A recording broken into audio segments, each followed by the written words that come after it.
Hello दोस्तों, नमस्कार। मैं श्वेतिका शर्मा आज फिर अपने चैनल में एक बहुत प्यारी सी कहानी के साथ आप सबका स्वागत करती हूँ। तो चलिए कहानी सुनते हैं। प्राचीन काल में बंगाल में एक राज्य था कृष्णनगर। इस राज्य के लोग शांति प्रिय थे। कला संस्कृति के प्रति इस राज्य के लोगों का गहरा लगाव था। कृष्णनगर पर ऐसे तो अनेक शासकों ने राज्य किया, किंतु जो प्रसिद्धि राजा कृष्णचंद्र राय ने पाई उसकी अन्य किसी से तुलना नहीं की जा सकती। राजा कृष्णचंद्र राय सहृदय प्रजापालक, हास परिहास में रुचि लेने वाले न्यायप्रिय शासक थे। उनके शासनकाल में कृष्णनगर की प्रजा हर तरह से सुखी थी, क्योंकि राजा कृष्णचंद्र राय प्रजा के दुख से दुखी, प्रजा के सुख से सुखी होते थे। इस संग्रह की एक कहानी गोपाल ने दी महाराज को सीख इस किंवदंती की पुष्टि करती है। आमोद प्रिय होने के कारण महाराज कृष्णचंद्र राय के दरबार में विभिन्न कलाओं के विद्वानों को सम्मानजनक स्थान प्राप्त था। उनके दरबार में गोपाल नाम का एक युवक विदूषक के रूप में शामिल किया गया। गोपाल की तीव्र मेधाशक्ति, वाक्पटुता और परिस्थितिजन्य विवेक से कार्य करने की विशिष्ट क्षमता ने जल्दी ही उसे राजा कृष्णचंद्र राय के दरबार का खास अंग बना दिया। जिन दिनों कृष्णनगर पर राजा कृष्णचंद्र राय का शासन था, उन दिनों मुर्शिदाबाद का निजाम एक सनकी नवाब के हाथों में था। कृष्णनगर के राजा के पास वह तरह तरह के विचित्रतापूर्ण पैगाम भेजता रहता था। एक बार उसने राजा कृष्णचंद्र राय से आसमान के तारों की संख्या पूछी, तो दूसरी बार पृथ्वी की लंबाई चौड़ाई का गणित जानना चाहा। इस तरह के विचित्रतापूर्ण सवालों को हल करने में गोपाल की चतुराई काम आ जाती थी। इस कारण अपने जीवन काल में ही गोपाल किंवदंती बन गया। आज भी बंगाल के गांव में लोगों को गोपाल भांड की चुटीली कहानियां कहते सुनते देखा जा सकता है। इन कहानियों में व्यंग है, हास्य है, रोचकता है, चतुराई है, न्याय है और है सबको गुदगुदा देने वाली शक्ति, ठीक वैसी जैसी अकबर बीरबल की कहानियों में है, मुल्ला नसीरुद्दीन या शेख चिल्ली की कहानियों में है। इन कहानियों से सूझ भी मिलती है और आत्मा का संगीत भी। गोपाल भांड बचपन से ही प्रखर बुद्धि का था। साहस और पराक्रम की उसमें कमी नहीं थी। दीन दुखियों को देखकर द्रवित हो जाना और उसकी सहायता के लिए तत्पर हो जाना उसका स्वभाव था। एक बार गोपाल को उसकी माँ मेला घुमाने के लिए ले गई। गोपाल गांव से पहली बार बाहर निकला था। उसे अनेक ऐसी चीजें देखने को मिली जिन्हें उसने पहले कभी नहीं देखा था। उसने पहली बार शहर की चौड़ी सड़कें देखी। कई सड़कें ऐसी थीं जिन पर ईंट और पत्थर की चौकोर टुकड़े बिछाए गए थे। धूप में ये सड़कें तप सी जाती। गोपाल भांड और उसकी माँ नंगे पांव थे। ऐसे भी उस जमाने में जूते जमींदार, साहूकार, राजा महाराजा आदि ही पहनते थे।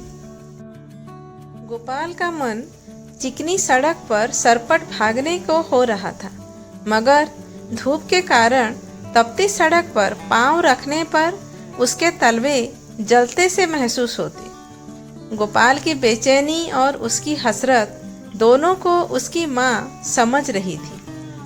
अपना आंचल गोपाल के सिर पर रखते हुए उसने बहुत प्यार से उससे कहा, बेटा, सड़क के दोनों किनारों को देखो, कितने अच्छे सायेदार पेड़ लगे हैं। ये पेड़ इसलिए ही लगाए गए हैं कि इस सड़क से गुजरने वाली पैदल यात्रियों को इन पेड़ों की छाया मिल सके। तुम सड़क के बीच में चल रहे हो, जिसके कारण तुम्हारे पैर में जलन हो रही है। किनारे किनारे चलो, जहाँ कच्ची मिट्टी वाली राह है। यह कच्ची मिट्टी वाली राह ही पैदल चलने वालों के लिए है। नहीं माँ, मैं थोड़ी देर इस सड़क पर और चलूंगा। गोपाल बाल सुलभ जिद में मचल कर बोला। असल में पहली बार गांव से बाहर आने के कारण वह एक अजीब से उमंग का अनुभव कर रहा था। थोड़ी ही देर के बाद उसे पीछे से हटो हटो की आवाज़ सुनाई दी। उसकी माँ ने उसका हाथ पकड़कर झटके से उसे पक्की सड़क से कच्ची सड़क पर खींच लिया। गोपाल ने आश्चर्य से पक्की सड़क की ओर देखा, जिस पर अभी 4 कहार के एक खुली पालकी में एक मोटे से आदमी को बिठाए तेज कदमों से लगभग दौड़ते हुए चले जा रहे थे। चारों हाँफ रहे थे और पसीने से तरबतर हो रहे थे। उन्हें देखकर गोपाल ने आश्चर्य से अपनी माँ से पूछा, यह क्या है माँ? माँ ने उसे बताया, गोपाल, यह पालकी है। पालकी में कोई पैसे वाला आदमी ही बैठता है, जैसे जमींदार, साहूकार आदि। छी, कितने गंदे होते हैं ये जमींदार साहूकार। आदमी की सवारी करते हैं और कहते हैं कि पालकी पर सवार हैं। गोपाल ने तपाक से कहा। उसकी माँ अपने बेटे की बात सुनकर दंग रह गई और इधर उधर देखने लगी कि कहीं किसी ने उसकी बातें सुन तो न ली। चुप रहे गोपाल, ऐसे नहीं बोलते। जो लोग पालकी उठाए हुए हैं वे मुफ्त में थोड़े ही पालकी उठाकर दौड़ रहे हैं। इन्हें इस काम के लिए मेहनताना भी मिलेगा। यही इनकी आजीविका का साधन है, यही इनका काम है। माँ ने गोपाल को समझाया, मगर गोपाल को माँ की बात से कोई संतुष्टि नहीं हुई। उसने फिर कहा, लेकिन माँ, ये कुछ और भी तो कर सकते थे। यदि आदमी को जानवर की तरह इस्तेमाल करने की प्रवृत्ति ना होती। चुप रहे, माँ ने गोपाल को झिड़क दिया। 1.5 बित्ता का है, अभी से इतनी बड़ी बातें करता है। गोपाल रुआंसा होकर चुप हो गया, मगर उसके भावुक मन में 4 आदमियों के कंधे पर सवार मोटे इंसान की छवि बार बार कौंध रही थी। कैसी विडंबना है, आदमी ही आदमी की सवारी कर रहा है। आदमी के आगे आदमी ही विवश है। उफ, ऐसा क्यों है? माँ से पूछूं तो वह डांटेगी। बहुत देर तक गोपाल इसी उधेड़-बुन में लगा रहा और माँ के साथ चुपचाप चलता रहा। उसके दिमाग में बातें आ जा रही थी। अरे, वह मोटा जो पालकी में बैठा था खुद 4 के बराबर रहा होगा। उसे ढोने वाले मजदूर तो बेचारे दुबले पतले थे, पसीने से नहाए हाँफते कांपते बढ़े जा रहे थे। उनकी यह हालत क्या उस मोटे को दिखाई नहीं दे रही थी? गोपाल के बाल मन में इस तरह के भाव आ जा रहे थे। माँ के साथ चलता गोपाल देर तक इसी बिंदु पर सोचता रहा और स्वगत ढंग से खुद को समझाया कि जब मैं बड़ा हो जाऊंगा तब ऐसी दुनिया बनाऊंगा जिसमें आदमी की सवारी आदमी नहीं करेगा। यह विचार आते ही गोपाल आश्वस्त सा हो गया और फिर शहर के मंजर में उसका मन लगने लगा। शहर करीब आने पर उस पक्की सड़क से इक्का दुक्का घुड़सवार भी गुजरते दिखे। उन्हें देखकर गोपाल को बहुत आनंद आया और मन ही मन सोचता कि वह जब बड़ा हो जाएगा तो वह भी घोड़े पर बैठेगा। लाल नहीं, सफ़ेद घोड़े पर। सफ़ेद घोड़ा कितना अच्छा लगता है। एक बार रामदीन की बहन की शादी में गांव में भी तो आया था सफ़ेद घोड़ा। नहीं, घोड़ा नहीं, सफ़ेद घोड़ी जिस पर दूल्हा सवार था। अचानक गोपाल ने माँ से पूछा, माँ, मेले में घोड़ा भी तो होगा ना? हाँ बेटा, घोड़ा भी होगा और हाथी भी, गाय और बैल भी, कबूतर, तोता, मैना भी। उसकी माँ ने उसे लाड़ में डूबी आवाज़ में कहा। दरअसल गोपाल को झिड़कने के बाद वह भी अफसोस कर रही थी कि बेकार डांट दिया बच्चे को। ठीक ही तो कह रहा था, मगर न डांटती तो ऐसी बात करने की उसे आदत पड़ जाती।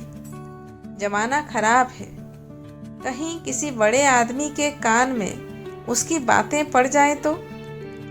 राम न करे कभी ऐसा हो। ये बड़े लोग होते बड़े अजीब हैं। चिकनी चुपड़ी बतियाएंगे मगर इनकी भ्रुकुटी तनते देर नहीं लगती। जब तक बेगार करते रहो तब तक मेहरबान दिखेंगे। काम निकल जाए तब फिर तू कौन और मैं कौन। पहचानने तक से कर देते हैं इनकार। बड़े तोता चश्मा होते हैं ये बड़े लोग, चाहे जमींदार हो चाहे साहूकार। देर तक यही सब सोचती चलती रही थी गोपाल की माँ। जब गोपाल ने उससे सवाल किया तो उसकी तंद्रा टूटी। शाम होने के पहले ही दोनों माँ बेटे मेला स्थल तक पहुँच गए। गोपाल की माँ ने एक छायादार वृक्ष के नीचे चादर बिछा ली और गोपाल से कहा, आ बेटा, थोड़ा सुस्ता ले, फिर चलेंगे मेला देखने। गोपाल चादर पर बैठ गया। उसने माँ को देखा, वह थकी सी लग रही थी। उसने माँ से कहा, माँ, तू जरा पैर फैला ले, मैं दाव देता हूँ। तुम्हारा पैर थक गया होगा। बाप रे, हम लोग सुबह से पैदल चल रहे हैं ना।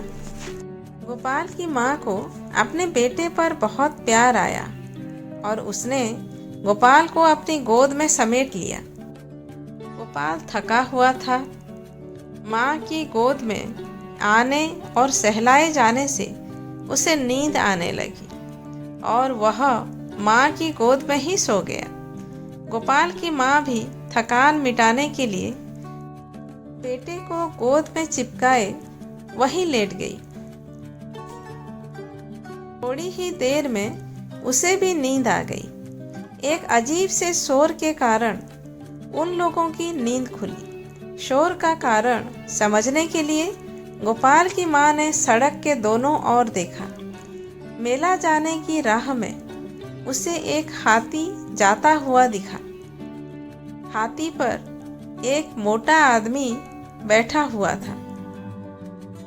हाथी के पीछे ग्रामीण बच्चों की भीड़ तालियां बजाते हुए चल रही थी।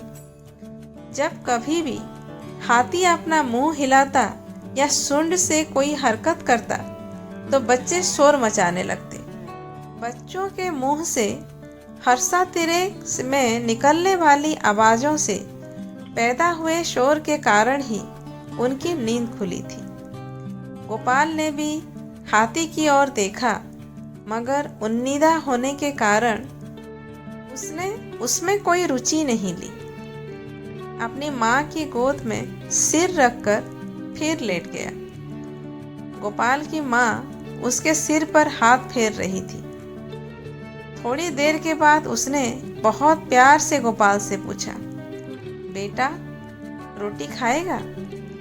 एक रोटी खा ले, भूख लगी होगी तुझे। भूख लगी है ना? हाँ माँ, गोपाल ने कहा।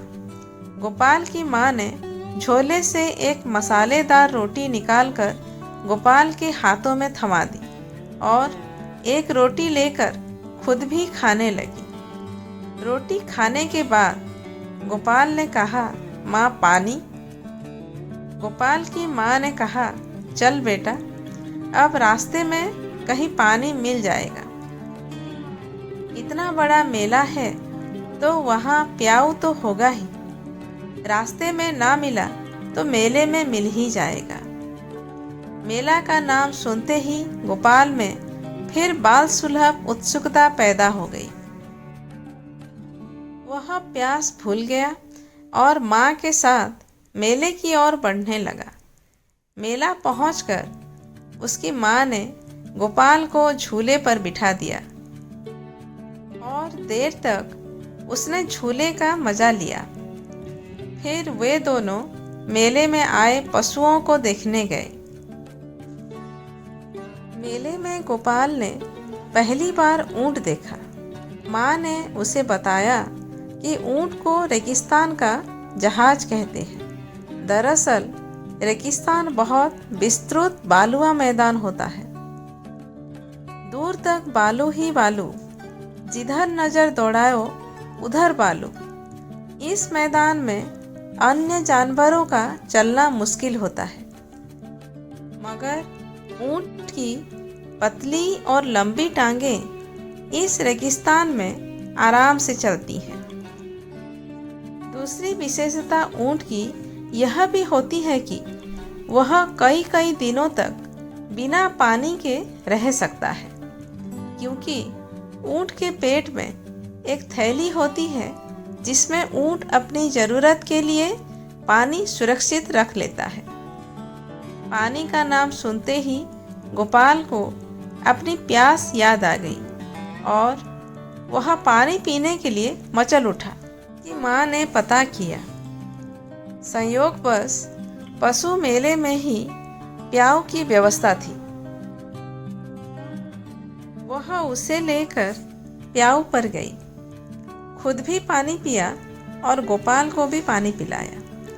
पानी पी लेने के बाद गोपाल में ताजगी आ गई और वह प्रसन्नचित्त होकर मेले का आनंद उठाने लगा। एक स्थान पर उसने देखा थोड़ी भीड़ सी लगी है। उसने अपनी माँ से उस ओर चलने को कहा। भीड़ के निकट पहुँचने पर उसने देखा एक मोटा आदमी एक हाथी पर सवार है और वह हाथी लकड़ी के भारी टुकड़ों को सूंड से उठाकर एक स्थान विशेष तक पहुंचा रहा है। भीड़ के लोग हाथी के काम को विस्मय के भाव से देख रहे हैं। तभी किसी ने कहा, जरा मोटे को तो देखो। अभी वह कुछ आगे बोलता कि बगल में खड़े गोपाल ने तंज किया, ऊपर वाले मोटे को या नीचे वाले मोटे को। भीड़ ने बच्चे के मुंह से निकली यह बात सुनी तो सबके सब हंस पड़े, लेकिन गोपाल की माँ की भ्रुकुटियाँ तन गई। आवेश में उसका हाथ उठा और गोपाल के गाल पर चट से एक तमाचा पड़ गया होता, मगर एक व्यक्ति ने गोपाल की माँ का हाथ पकड़ लिया। नहीं बहन नहीं, इस मासूम को मत मारो। तुम्हें नहीं मालूम कि तुम्हारे इस बच्चे में ईश्वर ने कैसी ऊर्जा भर दी है। मैं ज्योतिष शास्त्र का जानकार हूँ, तुम्हें बताता हूँ, याद रखना। यह बच्चा राजा से भी समानता का व्यवहार करेगा, ना किसी को बड़ा मानेगा ना छोटा। इसकी बुद्धिमत्ता की सभी सराहना करेंगे। शत्रु को भी मित्र बनाने की कला में यह माहिर होगा। कटु सत्य बोलकर भी यह किसी को अप्रसन्न और खिन्न नहीं होने देगा। ऐसे लोग सदियों में पैदा होते हैं और सदियों सहस्राब्दियों तक याद किए जाते हैं। गोपाल की माँ का क्रोध एक बार की शांत हो गया। उसने गोपाल को प्यार से चिपका लिया। मेले का भरपूर आनंद उठाने के बाद वे दोनों अपने घर की ओर चल पड़े। तो दोस्तों, आज की कहानी कैसी लगी एक कमेंट करके ज़रूर बताइए। अगर अच्छी लगी हो तो एक लाइक कर दीजिए और अपने जानने वालों में ज़्यादा से ज़्यादा शेयर कीजिए। और इस तरह के वीडियो देखने के लिए मेरे चैनल को सब्सक्राइब ज़रूर कर दीजिए।